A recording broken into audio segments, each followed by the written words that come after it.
লাশটা ওনার দাদি লাশটা নিয়ে রাস্তায় গেছিল, যে কোনো অবস্থায় আবার সে লাশটা যেখানকার লাশ আসছে। অত বিস্তারিত করার দরকার নাই তো। আচ্ছা আচ্ছা আচ্ছা। এটা কয় বছরের বাচ্চা ছিল? 7 বছর। 7 বছর। এই মেয়েটার নাম কি ছিল? নাম জুই।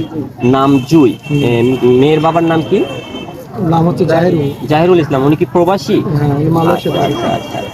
এখানে আচ্ছা, যেহেতু এটা একটা হৃদয় বিদারক ঘটনা, আপনার কি আইন শৃঙ্খলা রক্ষাকারী বাহিনীর উদ্দেশ্যে যদি আপনার কোনো কিছু আবেদন বা বলার কিছু থাকে সেটা আপনি বলতে পারেন। আইন শৃঙ্খলা বাহিনীকে আমি করতেছি, এটা সুষ্ঠুভাবে তদন্ত করে বিচার, যারা দোষ করছে তাদেরকে দোষের আওতায় নিয়ে এসে সুন্দরভাবে একটা বিচার করার জন্য আমাদেরকে।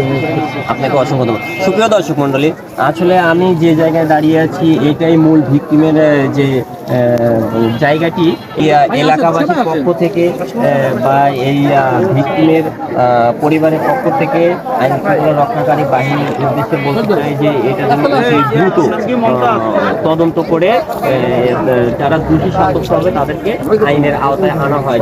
আর বিশেষ করে এই পরিবারের জন্য আল্লাহ তাআলা যেন এই বাচ্চা মেয়েটাকে জান্নাত নসিব করে, এবং এই পরিবারের যত অনেক উৎসুক জনতা রয়েছে, ব্যাপারটি আসলে খুবই হৃদয় বিদারক। আপনার না হয়